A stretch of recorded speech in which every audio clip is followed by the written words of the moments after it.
Hello again. This is History 103, and I'm back here in room 105, as you can probably discern from the dry erase board and the image being projected there due to our handy projector here.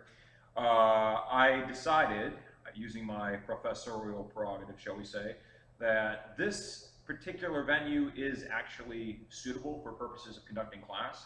Or at least, let's put it this way, it's not as though there's very conspicuous evidence, either through your own protestations or through any discernible reasons that I can come up with, that this is not a good venue, right? So it's the absence of evidence against its suitability, which is the reason as to why I'm here. Okay, so if you want to prove the negative, then by all means do so. All right, go ahead and assert that. Yeah, you know what, Jeff? I think this classroom here, this whole virtual classroom thing with you in 105, this sucks. Okay, but articulate the reasons as to why you think that is the case.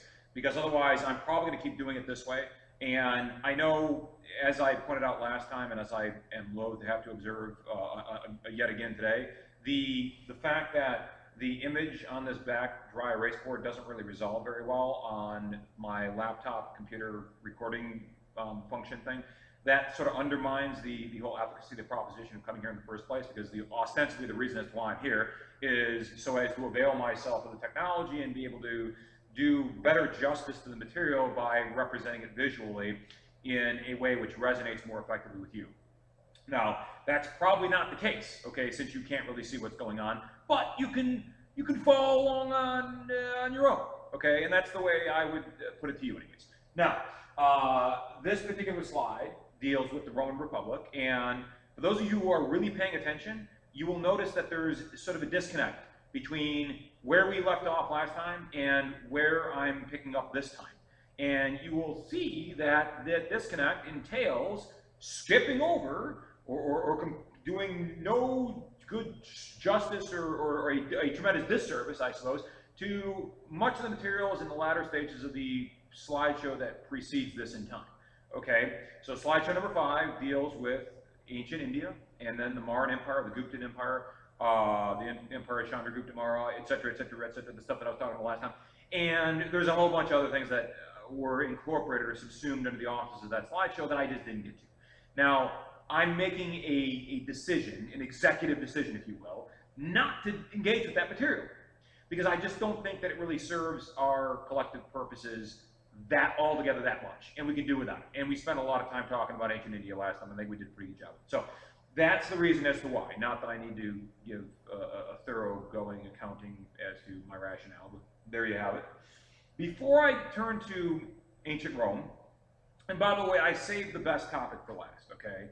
And I do strongly, for better or for worse, I suspect that this probably will be our last topic, because this recording is meant to be viewed in association with Monday's class. So Monday, today's Friday the 20th, I think, so Monday the 23rd, the 24th, whatever, I guess it's the 23rd. That's when you are intended to view this. When you actually view it, I don't really care. It's not really consequential for my purposes, nor is it really consequential for your purposes, so long as you view it before the final exam. Now, the other thing that I want to mention, I'm going to talk about the test number 3, which I'm holding in my hand, which you probably can't see because the visuals on this are really horrible. But this is exam 3, test number 3. I sent this out by email yesterday, I believe. Yes, last night, so that would have been Thursday. So you will have 8 days to get this done, all right? But before I talk about this, I should just, perhaps this goes without saying, but in case it doesn't, I should make the point that the material that is not included in this test, that comes subsequent to the material associated with this test. So you will note that this test sort of deals mostly, this test is pertinent to and germane in the field of ancient Greece, 5th century Athens BC, the Peloponnesian Wars, a little bit of the wars between Greece and Sparta. There's a little bit of that subsumed in this. And then it talks a lot about Sparta, and it talks a lot about the wars between Sparta and Athens, and it talks a lot about most of that stuff, right? That's essentially what this is. This is a Greek history test is what this is, all right? Because that's what I really was talking about for the last, I don't know, the preceding 4.5 weeks or whatever it's been, however long we've been on that slideshow. So it's been a while. So therefore, stuff that comes subsequent to our having discussed ancient Greece is going to be represented in some material way on the final exam. Now, I also said, and I'm not running away from this, assertion that the final exam will be cumulative. Yes, it will be cumulative, but it will also incorporate new material that hasn't yet appeared before in other tests. So you're gonna get some new and some old. You're gonna take the new with the old, right? The good with the bad. There's going to be a lot of old stuff, right? We're going to drudge up from the ancient history of this class all the way back to September. Okay, there's that stuff, and I should also say this. Not that this really makes a difference, but because I like to be innovative and intrepid with respect to my questions, I'm going to try to avoid asking the same questions twice because I don't like repetition and redundancy. I don't think that's good for me. It's not good for you. It's not good for anybody. And therefore, what I'm going to try to do is I'm going to conjure up questions in my imagination for the final exam that pertain to material that we've already discussed, going retrospectively all the way back to the beginning of this class, right? But asking questions in a different way. So they're not going to be the same questions that have appeared on previous tests. And I do that for two reasons. First of all, because I don't want you getting complacent about this final exam. I don't want you thinking to yourself, oh man, I don't really need to study for this because it's just a recapitulation of stuff that I've already gone down and I've done, been down that road before, been there, done that, seen that. And therefore, that obviates the need for academic preparation, right? So I don't want you getting yourself into that kind of mindset because I think that's deleterious to your academic interests. That suggests intellectual laziness, and I never want to condition or encourage any of that. Secondly, there are things that we did discuss that actually didn't make their way into the previous tests that I think we need to do proper justice to, right? So that's my rationale. That's the rhyme and reason as to why I try to incorporate different questions in the final exam that haven't really showed up yet in the preceding tests. And I guess the third reason, now that I think about it, actually the most important reason, is because your tests thus far have just been online tests. It's just been go out there, type a bunch of responses, email that to me, that's your submission, that's your test, boom, get it back, and you see whether or not you did it right. Okay? Now, if I was to recycle the questions from previous tests, does it not stand to reason that you would know precisely what the exact answer to that question is, because either A, you answered it precisely the first time around because you knew what you were talking about when you actually took the test, right? Or B, you didn't give me the proper response, but yet I rectified that response. I corrected that response. I interjected whatever substantive commentary I thought was necessary and sufficiently insightful so as to inform and illuminate your condition and instruct you as to what the proper answer is. So if in fact I was going to recycle and recapitulate questions that have already come up before, well, guess what? All you really need to do in theory, well, and in practice, in actuality, is just go and copy and paste the answers that I already provided you with. Okay? So I hope that makes sense. And I would say that that is a self-defeating proposition in and of itself because it doesn't require you to do anything as a student other than to copy and paste. And I'm not about to allow this class to just completely degenerate into that. Okay. Now, I would be remiss, I think, maybe not, but I think I would be remiss if I didn't at least try to do some justice to this. Okay, to this. I don't know if you can see this. Well, yeah, because that makes it so clear, right? You can see this 11-point font at a distance of 15 feet away from a laptop video camera that's probably about 20 years old. No, of course you can't. So what I'm going to do is I'm going to sit down here and I'm going to read these questions, okay? And I'm going to try my very utmost. I'm going to very, very strenuously try to restrain my natural inclination to actually offer you guys as much information as I possibly can because I like helping students. You guys should know that about me now. If there's nothing else you know about me, you should know that I'm loud, right? I talk loud, and I like to help students out, right? I like to help you out as much as I reasonably can, within reason, okay? Under the circumstances such as they are, I think that I can try to help you out a little bit. Now, I'm not going to help you out a lot because I don't think that you really need my help. You shouldn't need my help. That's the point, right? You shouldn't need my help if you've been doing the sorts of things that you ought to be doing as a student who is assiduous with respect to your academic responsibility. So I'm going to go real quick, right? And the reason I'm doing this is because I don't want anybody to come to me in a week, let's say a week from today, because I think that's when the test is due. Yes, mind you, okay, I'm going to say this. I've already expounded on this in email form. I think I said this in many different ways and in many different venues. I said this. The due date is on the directions of the exam itself. I also reiterated the due date in the email that I sent out to you. And I'm going to say once more for the record, for all time, okay? So that nobody can say thereafter that I wasn't aware of the fact that this test was due on such and such a date. This test needs to be submitted to me by email at my email address, and I'm not going to give it out here because this is on YouTube, and I don't know, there was somebody who went on to one of our videos, I think the lecture video that I posted before this, I don't know if it was this video or the political science video, but it was a bot. I don't know if it was a Russian bot or whoever it was. I think it was a porn bot, actually, and they were posting some scandalous website. It was like hotmoms.com, and I immediately deleted that comment. I thought about saying, you know, who the F do you think you are, and threatening that person with violence, but then I thought, well, I don't know, maybe it's one of the students that thinks that's funny to go on here and post pornographic websites on my YouTube video page. But anyways, I got rid of that comment. So if any of you are in the habit of posting scandalous, unscrupulous, shady, pornographic website URLs in the YouTube comment section of these videos, please refrain from doing so, because that will get deleted immediately, and I won't really appreciate you doing so. Okay, now the due date for this is Friday, next Friday, November 27th. Yes, that is the day after Thanksgiving. No, I do not care that that's the day after Thanksgiving. The reason I say that is because you guys have got all week to do this, okay? You have had, well, today, Friday, Saturday, Sunday, Monday, Tuesday, Wednesday, Thursday, and Friday, because this is not due until Friday night. Next week, Friday night, 11:59 p.m., and that's Eastern time, so our time. That's 8 days, okay? I think 8 days is a very liberal allotment of time. I think that's a very generous and gracious allotment of time, and I don't think that you can reasonably ask for any more time, because I think that will be, in fact, unreasonable to think that this is an insufficient amount of time to actually meet a reasonability standard. So there will be no more time, and mind you also that no matter what, I better have this in my virtual hands come 11:59 p.m. next Friday, and I would recommend that you don't wait until the 11th hour to get this done. I would recommend that you actually get this done before Thanksgiving.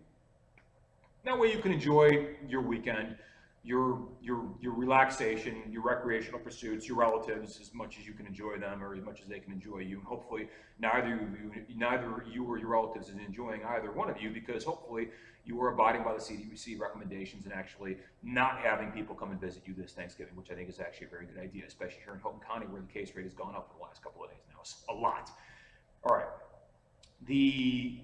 So if there's any confusion as to what you need to do for, in terms of the requirements of the exam in general, all right, the form of the exam, please let me know. But I think these instructions are very explicit. Furthermore, I know you guys are very familiar with them because you've seen this all before. This is not your first rodeo. In fact, this is the third rodeo. And these instructions have not changed at all. They are verbatim, word for word, precisely the same as they were before. The only thing that changes is the deadline, of course, the due date. All right, on to the questions. So the first question. Now notice this is a 10-point question, okay? 10 points suggests it's a question which, to my mind, necessitates, and I think lends itself to a rather expansive elaboration. Now that's not to say that this is equivalent to the long answer questions, but there's a lot to say in response to this particular question. I think this question in particular is a question that's evocative of many different themes and many different facts and many different topics that we discussed under the rubric of the things that this question is actually asking. So this question asks, in what ways did Xerxes deliberately cultivate and propagate an image? This should say, okay, so I already see a misspelling, a spelling error here. What it does say is, in what ways did Xerxes deliberately cultivate and propagate an image of himself? That should say an image, not an image. An image of himself as a semi-divine god king, and how might this carefully curated royal propaganda have served to enhance the efficacy of his rule? Okay, so a couple of things. Again, break this question into its constituent components, right? Look at this and anatomize it, okay? Break it down, all right? Parcel it out. So it's asking two things. Part one is, what was Xerxes doing behind the scenes, okay, or maybe conspicuously, right? What was he doing so as to ensure that his followers, his soldiers and his citizens and whoever else was living in the Persian Empire at the time perceived him as not just a king, but a god king, right? What was he doing? What were some of the things that he was doing? Give some examples, some historical facts, adduce historical facts that we discussed about in the context of our evaluation of the life and times of Xerxes, going back, this is about 3.5 weeks ago now.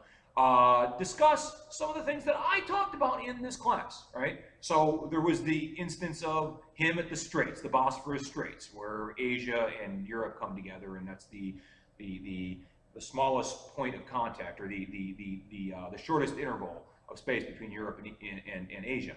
And there was something that Xerxes did there in particular, right? What was he doing with respect to the Straits that made it seem he was trying to impress upon his subjects that, oh, you know, he's not just a king, he's a divine king, he's got mystical and esoteric and supernatural powers. Look at this.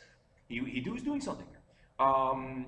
There were some other examples of things, I guess habits, personal habits that Xerxes had, which to my mind reinforced the fact that he was so sublime in relation to his serfs, because everybody else around him was essentially his slave, right? What was he doing? What sort of ostentatious features were associated with Xerxes' lifestyle? What sort of trappings, ostentatious trappings, were associated with how he represented himself to his soldiers, especially?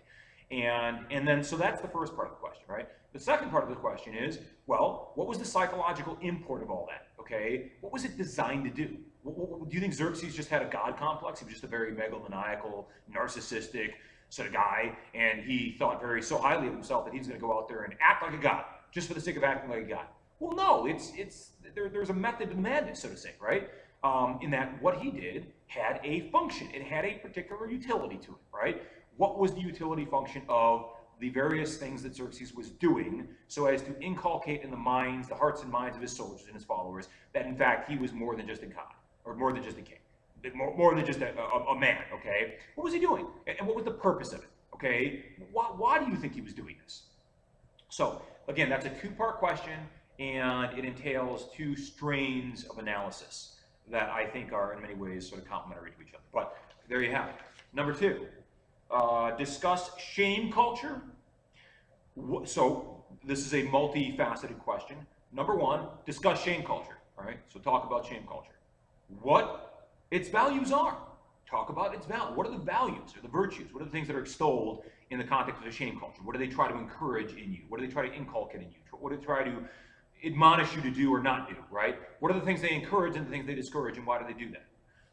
How does it, so that's two, how does it serve to adjudicate personal merit? And I give you a bit of a hint here, as much of it as this can be construed as a hint in case it's, assuming it's intelligible to any of you guys, which it probably isn't, because it's not very, it's a pretty ambiguous hint. It says externalizes self-validation, okay? Externalizes self-validation, that's a hint, right, in terms of how does shame culture adjudicate personal merit, right? Well, what am I asking?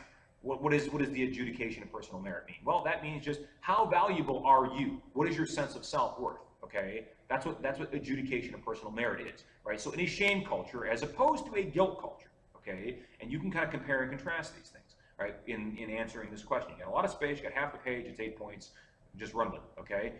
What are some of the features of a shame culture? What are they encouraging, and why are they encouraging it? And then when you get to the self-validation aspect, right?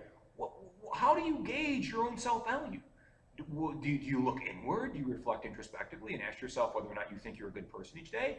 Or is it something different? Is it something whereby your self-value is a function or a product of something more comprehensive? I would submit to you that it's probably the latter of those two things, right? And again, I'm giving a little bit more away than I really ought to be, but that's just the way I talk. So, and then finally, all right, so that's part three, is talk about how it adjudicates merit, how it determines whether or not you have self-value, self-worth, what you think about yourself is contingent upon X, Y, and Z, and tell me what those things are and why. And then four, provide some examples of shame culture, both modern as well as historical. So what that means is I'm looking for probably at least 3 examples of shame culture. What are 3 examples? Okay, so that means one ancient example. We know what one ancient example is. That's the whole, the raison d'etre of this test is what we're talking, the topic, the theme, right, of this particular test deals with, addresses itself to that particular culture, which inspired incipiently our discussion of shame culture. So I'm not going to give it away, but you guys know what I'm talking about because it deals with the other questions on this test. Right, so that's the ancient example, right? But there are some modern examples of shame culture, okay? Now you can also give me an example of a shame culture or an example of a culture that looks like it's kind of like a shame culture, but it's actually not, right? It's masquerading as a shame culture, and the adherents, the devotees of this culture, probably wish that other people would perceive them as members or adherents to a shame culture. But in actuality, it's something much more dishonorable than a shame culture. Right? And again, hopefully the allegory is connecting. Hopefully this metaphor is resonating with you when I'm talking about these things. I don't want to go out here and yell out Allah Akbar, but that would be a good way of sort of revealing more than I probably should. But so there's a lot going on in this question. Okay, when I say there's a lot going on, that means that I'm looking for pretty comprehensive and solid analysis. So take this question seriously. Take the first question seriously. Well, that doesn't mean don't, and therefore don't take other questions seriously. Take them all seriously, but take the high point value questions more seriously. And while I'm talking about the seriousness of your commitment to this test, I would recommend, okay, if I were a student in this class aspiring to get an A on this test, right, if that's what you aspire to, okay, now assuming you were just aspiring to get a C, or assuming you aspire for a D, this doesn't apply. But if you aspire for an A, I would recommend at least, at a minimum, de minimis, you apply. I would say, it's hard for me to say this because everybody is different. This just depends on a lot of subjective considerations. But I would say across the board, at a minimum, the minimum time threshold would be at least an hour and a half, if not 2 hours. Honestly, I would say I could easily see somebody spending 2 hours just on this test, okay? Now, I don't think it's unreasonable for me to ask you guys in the course of 8 days to find 2 hours in the course of 8 days. How many hours is that in the course of 8 days? Well, 3 days is 72 hours, 6, so 140. That's 200. That's 200. In the course of 200 hours, you can find 4 hours, or you can find 2 hours. Okay, that's 1% of that time. All right, you can devote 1% of the 8 days that you have to addressing the questions that are being asked on this test and answering those questions. All right, number 3. I'm sorry, I hate to have to pontificate any more than is necessary, but I think in this particular context it is necessary because this is a very important test. This is the second most important test in this class. The most important test is yet to come. It's right around the corner though. It's coming up next week probably. Okay, and that's what I mean when I say that this class is backloaded as opposed to front-loaded. Most of the work, most of the heavy intellectual lifting is going to be done in the last couple of weeks. It really is. Okay, and that's good for all of you because it means there's room for improvement. If you've sucked hard thus far, if you haven't done as well as you would aspire to do, well, guess what? It doesn't matter. It's inconsequential that you got a D or an F or whatever it is you're holding because guess what? You can redeem yourself. And that's what this is. This is an opportunity for academic redemption and personal fulfillment and self-actualization and all the great things that you should aspire to achieve. Number 3, describe the manner in which Spartan men would obtain a wife. Well, I think that's a pretty intuitive question on its face. I don't think there's anything nuanced or so subtle or indecipherable about that question that really requires my semantic interpretation. But what I'm talking about, of course, is there is this rather interesting, perverse, in fact, we would say perverse methodology which the Spartans embraced as the means by which they would procure a mate. And remember, we're going to turn the lights off in this room and we're going to play a game of grab ass. Okay, that's your hint. Okay, now that's a pretty big hint. But if that's all you said in response to this question, those two phrases in a single sentence, we're going to turn the lights off and we're going to play grab ass. If that was your response, you would get 1 out of half points, 0.5 to 6 points is what you would get. You get what is that? I don't know, 10% of the points on that. Not a lot. All right, you'd earn, and you would earn my contempt if that's all you said, because that would be a contemptible response. Okay, number 4. How was the Spartan government essentially an amalgamation or blending, a synthesis of several different forms of rule? That was one. That's part 1 of the question. Okay. Again, I would recommend that you draw a line that bifurcates and subdivides these questions into their constituent components so that you're aware of the fact that they are multifaceted, because some of you don't seem to be aware of that in fact yet, and most of you are. So I'm not talking to most of you. I'm talking about 1 or 2 of you who just seem to answer part 1 of a question, and even those parts, B, C, and D, you just kind of ignore that and just are oblivious to that. Don't be that person. All right. Make sure you read and then reread these questions, and then answer the question, and then go back and read it again. And make sure you reconcile the question, what's being asked in the question, with what you've actually stated in your answer, and make sure that those two things are not incongruous with each other. All right. So part 1 is the Spartan government is essentially, or how was it a blending of different forms of rule? How was it? Were there different constituent elements in the Spartan government? The answer is yeah, of course, right? Otherwise, I wouldn't be asking the question the way that I did, right? And what were what were those constituent components? Okay, so how was the number one? How was the Spartan government essentially an amalgamation of different forms of rule? Okay, how was it? Okay, what was going on that they blended it? All right, you could say why even. Right? Why do you think the Spartans did that? I don't know if I actually answered the reason why. I think I did actually. I think I said Thucydides said something about why the Spartans felt as though this very unusual, very unconventional, somewhat anachronistic form of government, where you're blending all various multifarious and highly disparate forms of governance together. What's special about that? What do you think the Spartans were striving to do? That's not an opinion question, right? That's actually rooted in historical fact. But tell me that, or just tell me, how they did that. And part two is, what were the various subsidiary elements in the Spartan government? Okay, what were they? What were the forms of what forms did the Spartan government take? Did it take tyranny? Was there tyranny there? Was there dictatorship? Was there, what was it? I don't know. I'm not going to tell you. You should know. I mean, I do know, but I'm not going to tell you, I should say. And what function did they serve? Okay, so describe the government in general. Okay, explain what it consisted of, what were its various features, what were its various components, right? And what did those different components do? Okay, so if, for instance, there was a popular assembly, right? What was the function of the popular assembly? What was it doing, right? What was it like to participate in a popular assembly of the Spartan people, right? And how democratical, as the philosophers would say, how democratical was that assembly? Was it really a perfect embodiment, the apotheosis of true and genuine primal democracy? Or was it not really actually altogether that democratic according to our 21st century sensibilities in terms of what democracy actually consists in? I would say it's more the latter. Okay, now again, this is an 8-point question. That means, therefore, accord it some deference. Give it some serious consideration. 8 points is serious consideration, 6 points is probably you can answer the question in about 3 or 4 sentences, I would think, if you're really concise and precise. Okay, number 5. Another 8-point question. Pay attention. Take it seriously. Why might popular culture construe, or indeed misconstrue, as the question is, as I've asked the question, why might popular culture misconstrue the Spartans as protagonists?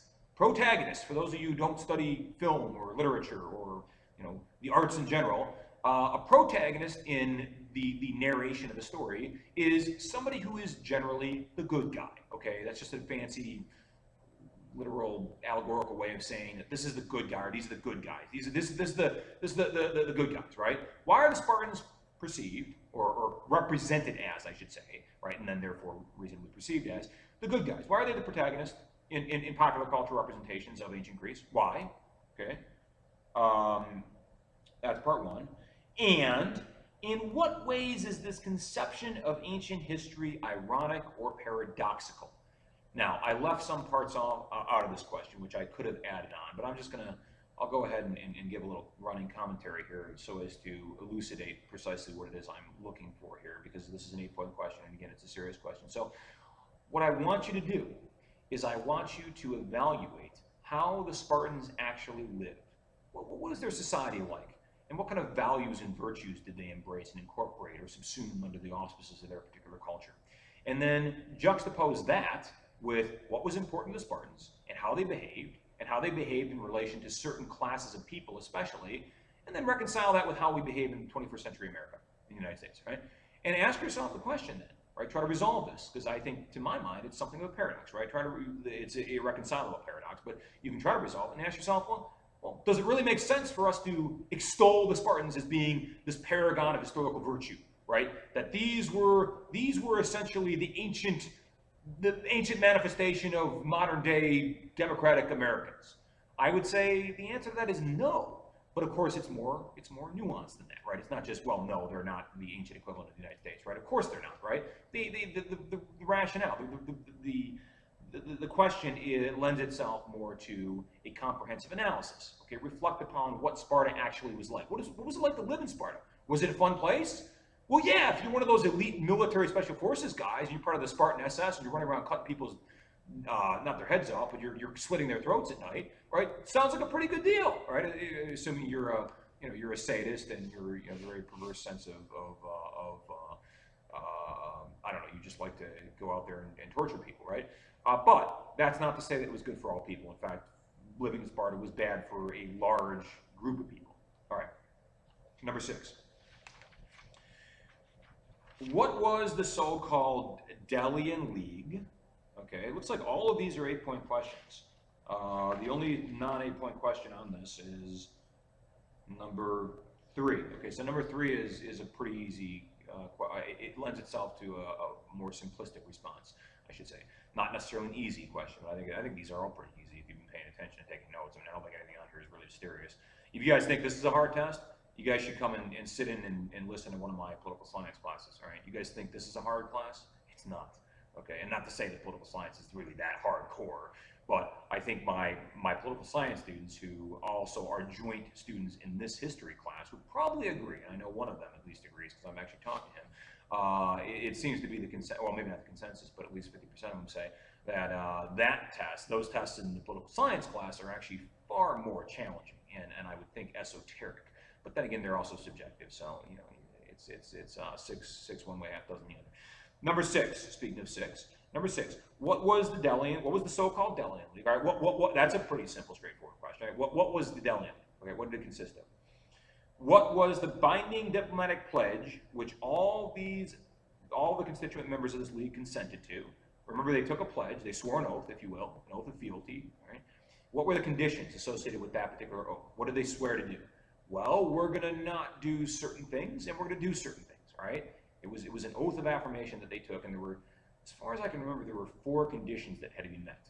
There were 4 conditions that had to be met. 3 major conditions, and then there was sort of a 4th that was kind of just thrown on at the last minute. That was kind of something that they didn't think about until later on. But there were 4 conditions, if you think about this comprehensively. What were the 4 conditions, prerequisites, to being a member of good standing in the Delian League? The third part of this is a tripartite division of this particular question, right? There's a trifectate division here, so there's 3 components here. What historical forces gave rise to the conditions which necessitated the formation of the league in the first place? Okay, so what was the Delian League? Who was the Delian League, I guess more aptly? What did those people who joined the Delian League, what did they agree to do, right? Or not agree to not do? What was their oath? What was their condition, the precondition of joining? And what gave rise? What were the historical conditions which gave rise? What was the sort of the thing that was what was the necessary condition which impelled the founding member of the Delian League? I'll give you a hint. That's Athens. Okay. What was it that Athens was really concerned about when Athens looked across the Aegean? Because that's what Athens was usually doing. They were looking at the horizon. And what did the Athenians see when they looked across the Aegean? Well, they saw Asia is what they saw. They saw Asia Minor, modern-day Turkey, right? And Anatolia is what it is, the Anatolian Peninsula. Well, and who was living in the peninsula over there, the Anatolian Peninsula? Well, you had a bunch of Persians over there, riding around on their horses with their bows and arrows and such, right? Who else did you have? I'll leave it at that. Okay. Now, I think that elucidates the answer for you if you've been paying attention. Okay. And again, that is a more comprehensive question, so that would require more rigorous analysis. Number 7, what were some of the ironies inherent to the operation of the Delian League and the subsequent Athenian Empire which it transformed into? What I'm looking for here, there were 2 things that I can recall to mind, sitting right here, right now, in my rather discombobulated state. 2 things that I can recall to mind precisely, that I would say actually do strike me as being conspicuously paradoxical when you reflect upon the nature of Athens and its allies. Okay, because that's what the Delian League. I'm answering the one before. I'm answering number 6. What was ironic about how Athens conducted itself internationally in terms of its international relations or its multinational relations with respect to how it interfaced with its fellow quote-unquote allies? Was Athens a good ally? If you were Thebes, or if you were, I don't know, Plataea, or if you were Naxos or Thassos or Milos, the Melians, right? Was Athens a pretty good ally, or was Athens a bit of a bully? Was Athens a rather tyrannical sort of ally, right? And if they were the latter, then what was ironic about that? Okay, so there's an irony in that, and then there's also I think an even more subtle irony here, which is something that maybe some of you didn't pick up on, but. Well, I don't want to say that's your fault, but if you weren't paying attention, maybe you just weren't paying enough attention. The other irony is, think about Sparta in relation to Athens. How did the Delian League end? Who destroyed it? Who was primarily responsible for the defeat of Athens and its allies? Well, you should know that, okay? Now, what was ironic about those guys defeating Athens and its allies? What was ironic about that? Well, you got to think about how those guys who defeated Athens and their allies, how they formed their own government. And then think about the way they governed themselves, right? And then think about how the Athenians governed themselves. And think about how the Athenians treated people who they were ostensibly allies with, right? And then look at that and reconcile that with how the Athenians governed themselves, right? And then juxtapose those two things with how the people who fought off and defeated Athens, how they governed themselves. And what were they actually doing, the people who defeated Athens? What were they doing in relation to the allies, the ostensible allies of Athens? There is a paradox to be found therein. And hopefully it is one that is as apparent to you as it is to me. Because if it's not, then I have been doing a completely atrocious job and rendering these things in a completely, entirely unintelligible fashion. And hopefully I've done a fairly effective job at articulating these concepts and these themes and these historical facts in a way that actually does resonate with you and is in fact intelligible. Okay, long answer. Now check this out, okay? And I'm coming up on 36 minutes here, so I'm going to wrap this up real soon because I don't want to be sitting here all day talking about this test. But check this out. This is important. Mind you, take note, okay? Take notice of the fact that these questions are each 20 points. 20 points! That's a lot of points, okay? And as you know, you should scale your response symmetrical with, or proportionate to, or in relation to the amount of points that are assigned to any particular question. Now, there is a large assignation of points for numbers one, well, the two long answer questions, right? That means these are serious questions, require serious introspective analysis and reflection and consideration. Don't give this short shrift, okay? Do your diligence, as I have always done mine. Describe the Battle of Thermopylae. Oh, this is an easy question. This is such an easy question. Don't go on to Wikipedia. Don't go on to encyclopediabritannica.com. Don't do it. Don't do it. I know some of you are just raring to go, right? Don't do it, okay? Go back to your notes, and hopefully you have notes, because if you don't, well, that's your own fault, okay? But go back to your notes and reflect upon those notes. I don't want Wikipedia answers. If you give me the Wikipedia answer, you're going to get 0 points, okay? Or you're going to not very many points. Very, probably 5 at most, even if you do a good job of summarizing the Wikipedia article. That's not what I'm looking for. And Wikipedia doesn't even talk about some of this stuff. So, Battle of Thermopylae in extensive detail. Be sure to include reference to the strategic considerations, okay? So set it up, right? What's going on in the broader context of the wars between Greece and Persia? Why is this place, what's significant about Thermopylae? What's important about that? Well, why is it a special place? Yeah, it just could have been any old place along the road to Athens, right? No, there's something particularly unique about Thermopylae. And I want you to tell me what makes it unique and exceptional. Talk about the prelude to the battle itself. What happens before the battle? What are the Spartans doing? Who are they recruiting to go up there? Okay, there's something particular about the men whom they recruit to go up there. What does Xerxes think to himself when he sees this paltry few, the 300 Spartans? What does he think to himself when he sees such an insignificant force? What does he think? And then what does he think he's going to do about that? Or what does he think they're going to do in response to what he's going to do, right? This is all the prelude, right? This is the precursor, okay? Xerxes hasn't even gotten his pants off yet, right? Is what this is, okay? He hasn't gotten down to business, working his, he's going to get down to business and do some destruction on the Spartans. Okay, the disparity in the opposing forces. Okay, so talking about, we got the Persians over here, right? Tell me about the Persians, right? What do they look like? What do they dress like? What kind of weapons? What kind of morale, etc. And you got the Spartans over here. What do they look like? They look like they've been doing a lot of roids, right? Probably because they are. Okay, you know, Leonidas, Gerald Butler, a lot of roids. A qualitative and quantitative assessment of the respective armies. Okay, so that's just reiterating what I just said. Okay, talk about the quality of the forces. Okay, the quality of the troops, right? Those considerations that are subsumed under that category. And then talk about the quantitative aspects. Quantitative is just numbers, right? Talk about the numbers, right? And why is there sort of a disparity between those two things, okay? Because you got Persians over here, and they've got, in one of those categories, they're pretty strong in one of those categories, but they're very, very weak in the other category, right? And when you juxtapose that with the Spartans and the Greeks, their allies from Plataea, and the Thesbians, not the actors, but the actual people from Thebes, right? There's something else, right? They got, in terms of qualitative and quantitative assessment, there's sort of this unique dichotomy between those two things. All right, their motivations and the morale, as well as the chronology of the battle itself. So what happens in the course of the several days during which this battle was fought, right? What happens on day one? Then what happens? Okay, what happens after that? And then what do the Persians do in response to that? And then tell me also what happened that eventuated the defeat of the Spartans, right? How did they end up losing this battle? What happened?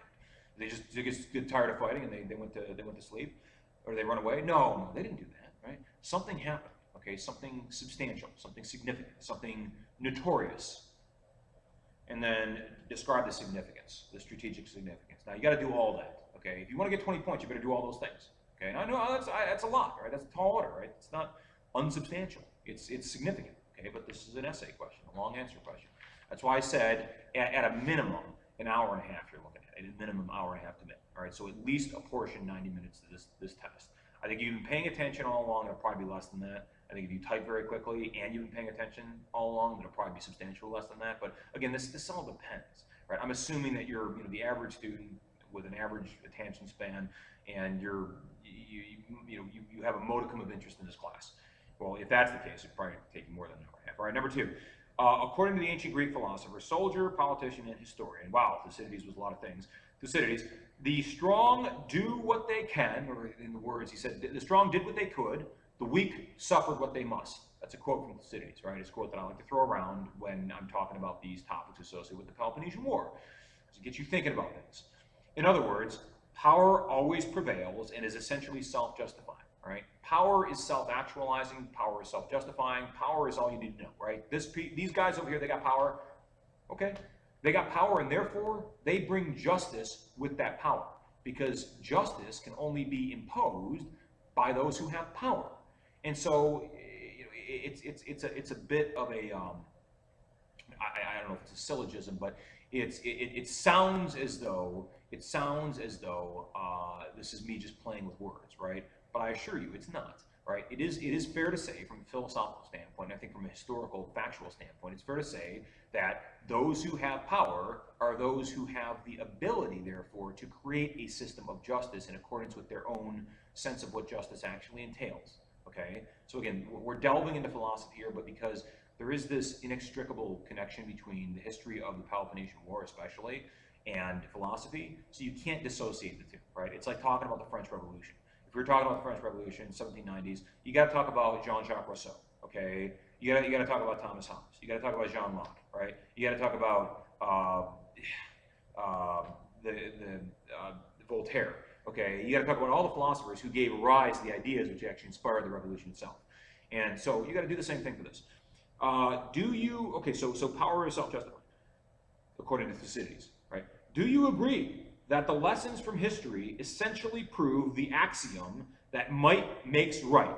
Or is there some other counter-argument? Is there a rebuttal to that assertion that can be made which refutes the notion that brute strength is always sufficient, ipso facto, in and of itself, is always sufficient to confer justice upon the actions of those who happen to be in possession of that power, that strength, right? Is it always, in fact, the case that those who have power will create a system which is consonant with our sense of justice? Well, I think that's if I put it that way, that obviously is the answer to that is no. Okay, but when you think about what is justice, right? So this really deals with the nature of justice. Think about what is justice? Is justice whatever we say it is? Is justice whatever the consensus agrees happen to be justice? Or is justice something that is it an abstraction, or is it something much more real, much more tangible, much more practical? And if justice is something that's more tangible and practical, then doesn't justice necessitate, as a precondition, doesn't justice necessitate power? And if it does, therefore, doesn't it follow from that only those who have power are those who can actually create or inculcate or impose justice? And justice is whatever they decide it happens to be. Think about the end of the Second World War, all right? After World War II was over, we, the United States of America, in conjunction with Great Britain and France and our Soviet allies at the time, we decided to put something together called the Nuremberg Tribunal, the Nuremberg Trials, or the International Military Tribunal at Nuremberg, the IMT, Nuremberg.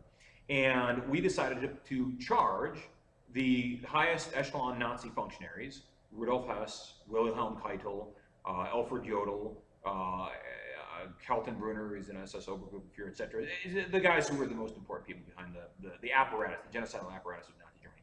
We decided to charge them with various crimes. Crimes against humanity was one of them. Crimes against the peace was another.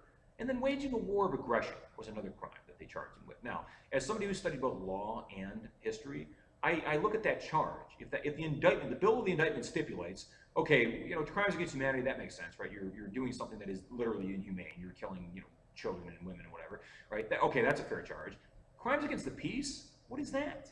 How can you possibly fight a war without transgressing upon the peace that existed before that war was initiated? Well, what about waging a war of aggression?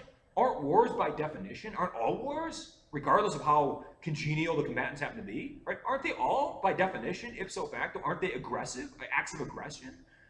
Find me a war that doesn't involve violence, and you get a prize, okay? You get a very profound prize. I don't think you can.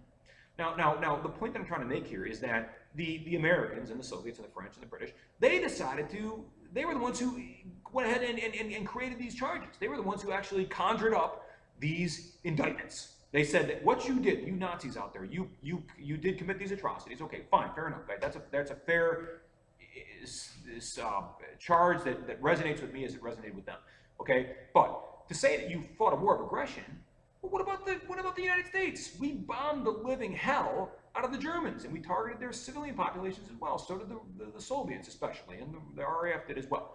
Okay, so I think that this brings into this conversation a broader point, okay, a general point.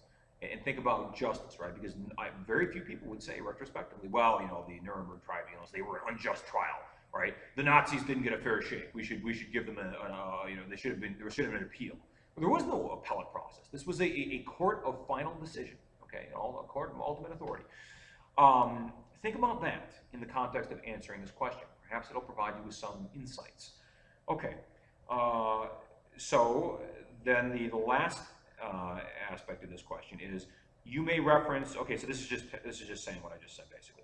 You may reference content which we discussed in our assessment of the wars between Athens and Sparta, the Peloponnesian Wars, or adduce other facts which are derivative from more contemporary historical examples. So the other example I gave was My Lai, which was a village in North Vietnam. And the United States Armed Forces went in there. I think it was the Big Red One, the 1st Infantry Division went in there. I could be mistaken. It could have been Air Canada. I have no idea who it was actually.